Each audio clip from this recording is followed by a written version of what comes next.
تیری بڑی بڑی خوبیاں بیان کی جاتی ہیں۔ اس آیت کے مطابق صیون خدا کے شہر کے مترادف ہے۔ یہ ایسی جگہ ہے جس سے خدا محبت رکھتا ہے۔ صیون یروشلم ہے۔ کوہ صیون وہ اونچی پہاڑی ہے جہاں داؤد نے ایک قلعہ تعمیر کیا تھا۔ یہ شہر کے جنوب مشرق کی جانب واقع ہے۔ جروس جو عروس سالیم کی ایک شکل ہے، یروشلم شہر کا سب سے قدیم نام مانا جاتا ہے، اور یہ داؤد سے تقریباً 400 سال پہلے کی بات ہے۔ دوسرا سیموئیل 5:6-9 آیت میں لکھا ہے، پھر بادشاہ اور اس کے لوگ یروشلم کو یبوسیوں پر جو اس ملک کے باشندے تھے چڑھائی کرنے گئے، تو بھی داؤد نے صیون کا قلعہ لے لیا۔ وہی داؤد کا شہر ہے، اور داؤد اس قلعہ میں رہنے لگا اور اس نے اس کا نام داؤد کا شہر رکھا۔ صیون دراصل یروشلم میں موجود یبوسیوں کا ایک پرانا قلعہ تھا۔ داؤد کے اس قلعہ کو فتح کر لینے کے بعد یروشلم اسرائیل کی ملکیت بن گیا۔ وہاں شاہی محل تعمیر کیا گیا اور صیون اسرائیلی سلطنت کا تخت بن گیا۔ یہ بات صاف ہے کہ صیون یبوسی شہر یروشلم کے قلعہ کا نام تھا۔ دور حاضر کے تقریباً تمام علماء اس بات کو قبول کرتے ہیں کہ یہ قلعہ اور اس کے ارد گرد اس دور کا یروشلم شہر اسی پہاڑی سلسلے پر واقع تھے جو کہ ہیکل کے جنوب تک جاتا ہے۔ لفظ صیون بائبل مقدس میں 150 سے زیادہ مرتبہ آیا ہے۔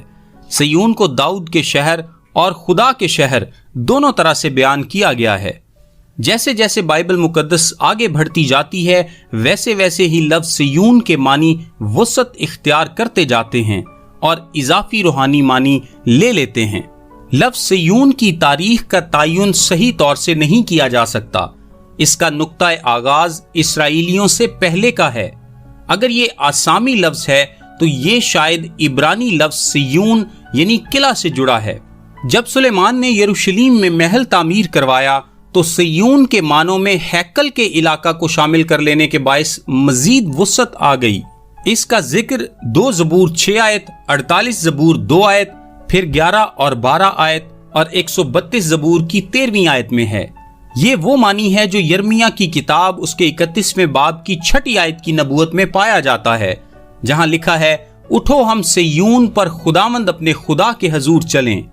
پرانے عہد نامے میں صیون یروشلم شہر کے نام کے لیے یسایہ 40 باب 9 آیت میں، یہودا کی زمین کے لیے یرمیہ 31 باب 12 آیت میں، اور اسرائیل کی تمام قوم کے لیے زکریا 9 باب 13 آیت میں استعمال ہوا ہے۔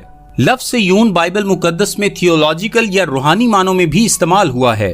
پرانے عہد نامے میں لفظ صیون اسرائیل کو خدا کے لوگوں کے طور پر پیش کرتا تھا۔ اس کا ذکر یسایہ 60 باب 14 آیت میں ہے۔ نئے عہد نامے میں صیون خدا کی روحانی بادشاہت کی جانب اشارہ کرتا ہے۔ رسول کہتا ہے، تم کوہ سینا کے پاس نہیں آئے، بلکہ عبرانیوں 12 باب 18 آیت کے مطابق تم صیون کے پہاڑ اور زندہ خدا کے شہر یعنی آسمانی یروشلم کے پاس آئے ہو۔ پطرس یسایہ 28 باب 16 آیت کا حوالہ دیتے ہوئے مسیح کو کونے کے سرے کے پتھر کے طور پر پیش کرتا ہے۔ پہلا پطرس 2 باب 6 آیت میں لکھا ہے، دیکھو میں صیون میں کونے کے سرے کا چنا ہوا اور قیمتی پتھر رکھتا ہوں، جو اس پر ایمان لائے گا ہرگز شرمندہ نہ ہوگا۔ آج کے دور میں جغرافیائی طور پر کوہ صیون کہاں واقع ہے، اس بات پر تنازع پایا جاتا ہے، کیونکہ مختلف ادوار میں یروشلم کی 3 مختلف چوٹیوں کو کوہ صیون کے نام سے جانا جاتا رہا ہے۔ لیکن بائبل مقدس اس بات پر واضح ہے کہ ایک دن صیون صرف اور صرف خداوند یسوع مسیح کی ملکیت ہوگا، اور صیونی قوم اور شہر دونوں بحال ہوں گے۔